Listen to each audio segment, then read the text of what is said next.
Hello friends, मेरे channel visual art history में आपका स्वागत है।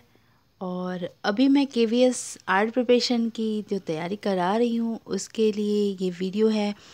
मैंने यूनिट 1 जो था उस सिलेबस के हिसाब से मैं आपकी तैयारी करा रही हूँ। यूनिट 1 में था सिंधु घाटी सभ्यता, उसके बाद वैदिक काल था। वैदिक काल एक्चुअली सिलेबस में नहीं दिया है, बट कुछ लोगों का क्वेश्चन है कि सिलेबस में नहीं है, परंतु दोस्तों ऐसा नहीं है कि सिलेबस में एक एक चीज़ें उसमें दी हुई हैं और उस उतना ही पढ़ना है।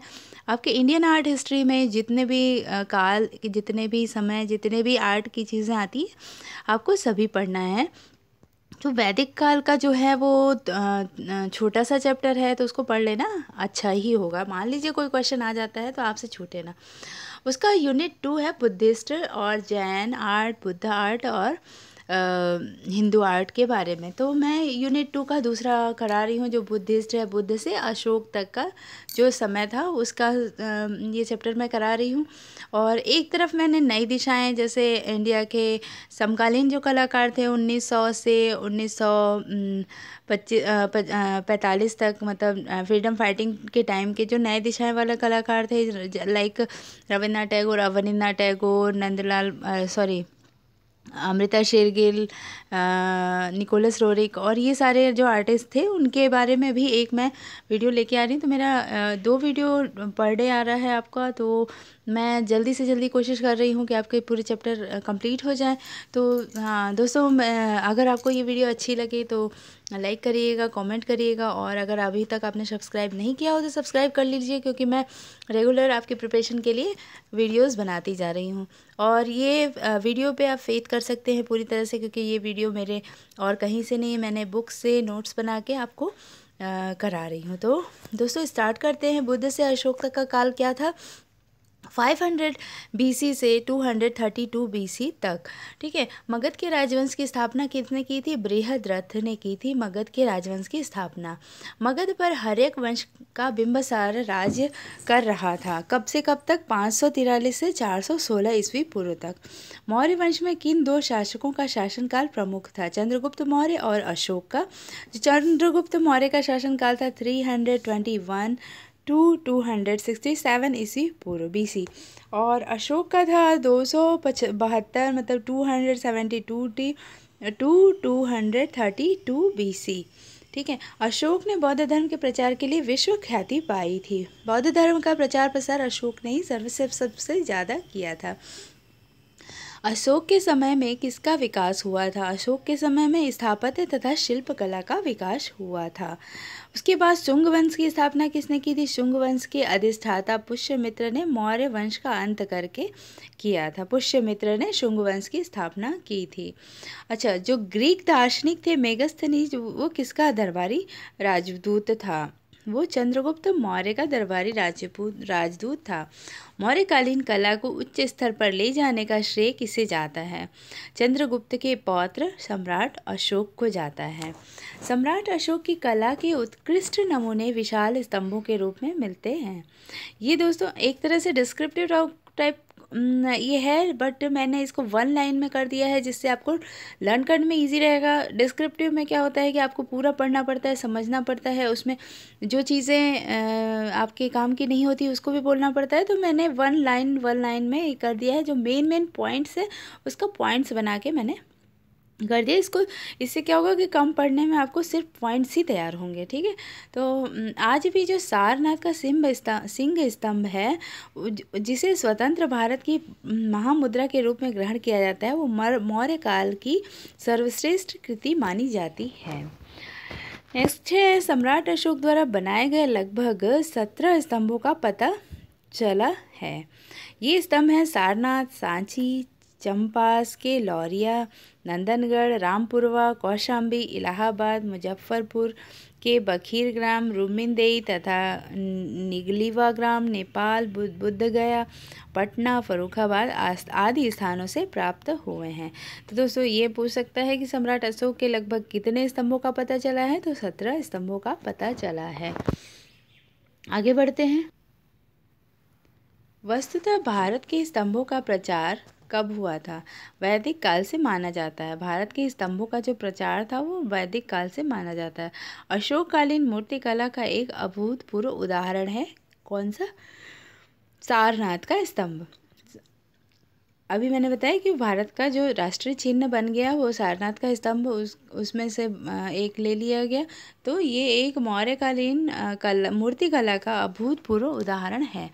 चारों तरफ मुंह की 4 सिंह की ओजपूर्ण मूर्तियों की संसार प्रसिद्धि के कारण इसे भारत का राष्ट्रीय चिन्ह होने का गौरव प्राप्त हुआ। सारनाथ का यह स्तंभ अशोक के शासन काल में भगवान बुद्ध के प्रथम धर्मोपदेश के स्मारक के रूप में कब स्थापित किया? ये अशोक के शासनकाल में हुआ था। 242 ईस्वी पूर्व से 282 ईस्वी पूर्व के मध्य हुआ था। इसकी गोल चौकी पर 4 धर्म चक्र बने हुए हैं और उनके बीच बीच 4 पशु हैं। घोड़ा, हाथी, सिंह, बैल अंकित किए गए हैं। दोस्तों ये भी क्वेश्चन आता है कि उसमें कौन कौन से पशु बने हैं जो अशोक के स्तंभ पे जो चक्र के बीच में जो पशु बने हैं वो कौन कौन से हैं? तो उसमें पूछ देगा घोड़ा, हाथी, सिंह, बैल। शेर डाल देगा तो शेर नहीं है। गाय डाल देगा तो गाय नहीं है। इस तरीके के क्वेश्चन आते हैं एग्जाम्स में। मैंने बहुत सारे क्वेश्चन जो सॉल्व कराए हैं उसमें भी इस तरह के क्वेश्चन आए हैं। सांची के परगहे पर भी इसी तरह के चौमुखे सिंह हैं, परंतु वे सारनाथ के स्तंभ पर के परगहे के समान ओजपूर्ण नहीं हैं। तो दोस्तों आपको पता है कि सांची का भी एक स्तंभ है जिसमें चौमुखे सिंह हैं, परंतु सारनाथ के स्तंभ के जैसे ओजपूर्ण नहीं है। अशोक द्वारा सभी स्तंभों पर खुदवाए लेख कौन सी लिपि में लिखे गए हैं? ब्राह्मी लिपि में लिखे गए हैं। यही लिपि जो थी ब्राह्मी लिपि, यही आगे चल के देवनागरी लिपि के रूप में विकसित हुई और भाषा क्या थी इसकी? मागधी थी। अशोक काल का कौन सा स्तंभ लेख विशेषताओं का सर्वश्रेष्ठ नमूना है? ये है रुम्मन देवी का स्तंभ लेख। स्तंभ लेख जो होते थे वो रुम्मन देवी का स्तंभ लेख सबसे ज़्यादा विशेषताओं वाला है, सर्वश्रेष्ठ है। अशोक एक वास्तुकला प्रेमी सम्राट भी था। उसने वास्तुकला भी बनवाई थी। अशोक के समय में इमारतों में किन चीज़ों का उपयोग किया जाता था? अशोक के समय में ईंट, पत्थर, लकड़ी तीनों का प्रयोग किया जाता था। महावंश के अनुसार अशोक ने समस्त भारतवर्ष में कितने स्तूपों का निर्माण करवाया था? महावंश के अनुसार 84,000 स्तूपों का निर्माण करवाया था अशोक ने समस्त भारतवर्ष में। तो क्वेश्चन पूछ सकता है कि अशोक ने संपूर्ण भारतवर्ष में कितने स्तूपों का निर्माण करवाया था? तो 84,000। या पूछ देगा कि किसके अनुसार? तो महावंश के अनुसार। महावंश के अनुसार समस्त भारत में स्तूपों का निर्माण कराया था। 84,000 स्तूपों का तो अशोक ने कराया था। इस तरह के क्वेश्चन, एक क्वेश्चन से आपके 4 क्वेश्चन बन जाते हैं। स्तूप की रचना कैसे होती थी? उल्टे प्याले की तरह, जैसे एक बाउल को आप उल्टा कर देते हो वैसा शेप होता था स्तूप का, अर्धगोलाकार गुंबद जैसा। अशोककालीन अवशिष्ट स्तूपों में कौन सा स्तूप प्रमुख है? तो सबसे प्रमुख अशोककालीन जो स्तूप था उसमें सांची का स्तूप है। दोस्तों सांची के स्तूप के बारे में आप जानते ही होंगे। सांची का स्तूप अशोककालीन सबसे प्रमुख स्तूप है। नेक्स्ट देखते हैं। सांची के स्तूप के चारों ओर की वेदिका तथा तोरण द्वार किस शासकों ने बनवाया था? सांची के स्तूप के जो चारों ओर वेदिका तथा तोरण द्वार थे वो शुंगकालीन राजाओं ने बनवाए थे। उस समय ईंट से बने हुए थे। ईंट जब ध्वस्त होने लगा तो शुंगकालीन राजाओं ने उसको बनवा दिया था। बराबर तथा नागार्जुन पहाड़ी में उत्कृष्ट 7 गुफाओं का उल्लेख किसके काल में हुआ है? अशोक के काल में नागार्जुन और बराबर की पहाड़ियों के उत्कीर्ण 7 गुफाओं का उल्लेख हुआ है अशोक के काल में। सुदामा गुफा, कर्ण चौपड़ तथा लोमस ऋषि की गुफा किसके काल की बनी है? ये भी अशोक काल के बनी है। गोपी गुफा किस पहाड़ी पर स्थित है? गोपी गुफा नागार्जुन पहाड़ी पर स्थित है। यह सर्वाधिक बड़ी गुफा है। अशोककालीन मूर्तियों को किस श्रेणी के अंतर्गत रखा जाना ही अति उचित प्रतीत होता है? अशोककालीन जो मूर्तियां थी उसको लोक कला के अंतर्गत रखा जाता है। यक्ष की मूर्ति कहाँ से प्राप्त हुई है? यक्ष की मूर्ति मथुरा से प्राप्त हुई है। भोपाल से प्राप्त यक्षिणी की प्रतिमा कहाँ संग्रहित है? भोपाल से जो प्राप्त हुई थी यक्षिणी की प्रतिमा वो भारतीय संग्रहालय कलकत्ता में संग्रहित है। दोस्तों ये क्वेश्चन अक्सर पूछता है कि भोपाल से प्राप्त यक्षिणी की प्रतिमा कहाँ संग्रहित है, तो इसका आंसर हो जाएगा भारतीय संग्रहालय कोलकाता में। वाराणसी के राजघाट से प्राप्त त्रिमुखी यक्ष प्रतिमा अब कहाँ सुरक्षित है, ये कला भवन काशी में स्थित है। ग्वालियर जनपद से प्राप्त लेख युक्त यक्ष की प्रतिमा ये ग्वालियर संग्रहालय में स्थित है। दीदारगंज से प्राप्त उपयुक्त यक्षिणी की प्रतिमा पटना में स्थित है। ये सब क्वेश्चन वेरी वेरी इंपॉर्टेंट है। दीदारगंज से प्राप्त उपयुक्त यक्षिणी की प्रतिमा पटना में स्थित है।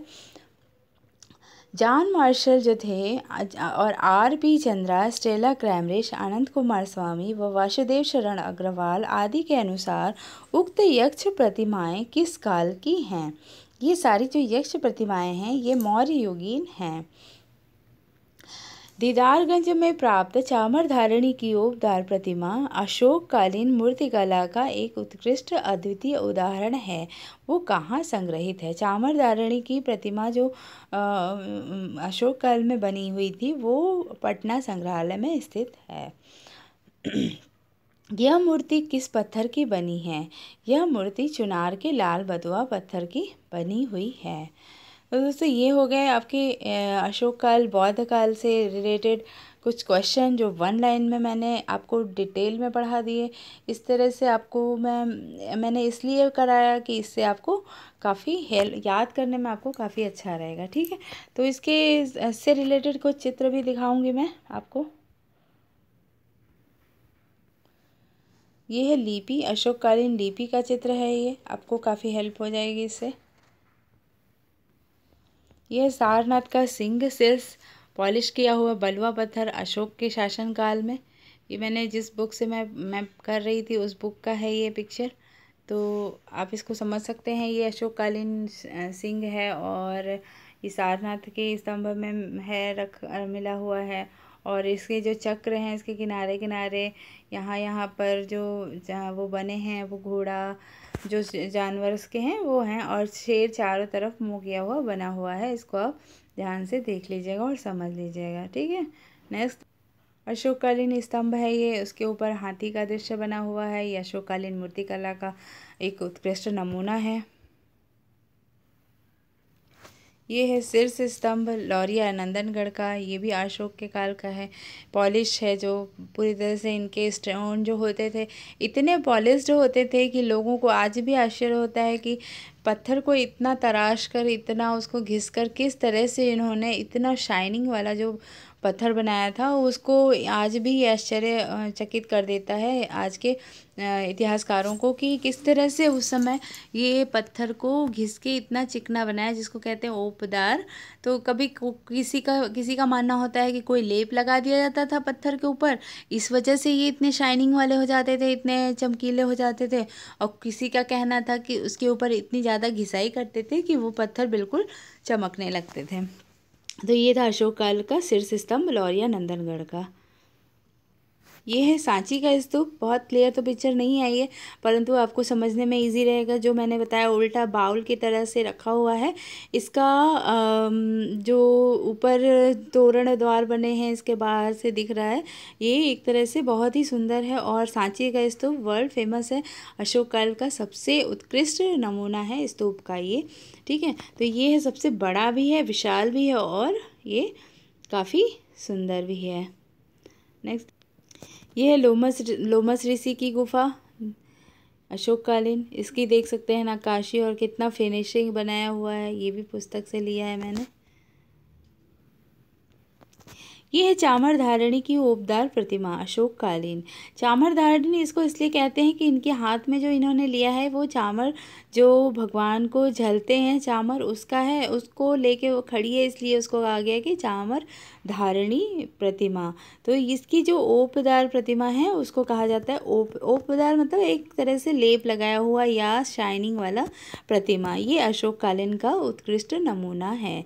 ये अभी आपके मैंने इसका बताया था ये कहाँ पर स्थित है, चामरधारिणी की पटना संग्रहालय में स्थित है। ठीक है, नेक्स्ट देखते हैं। ये है एडिक्ट्स ऑफ अशोका।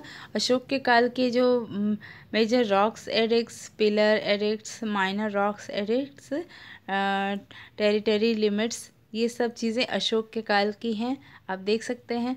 तो दोस्तों आपको इस वीडियो में आपको बहुत ही हेल्प मिल जाएगी अशोक के काल को समझने के लिए, अशोक के काल की कलाकृतियों के बारे में, चित्रकृतियों, स्तूपों और स्तंभों, मूर्तियों, इन सब चीज़ों को आप बहुत ही अच्छे से समझ गए होंगे। आई होप आपको ये वीडियो अच्छी लगी हो। अगर अच्छी लगी हो तो प्लीज़ लाइक करिएगा और मेरी मोटिवेशन के लिए, और शेयर करिएगा, और अगर अभी तक सब्सक्राइब नहीं किया हो तो कर लीजिएगा। और मैं ऐसे ही वीडियोज़ लाती रहूँगी आपको एक के बाद एक। ठीक है दोस्तों, तो बाय बाय।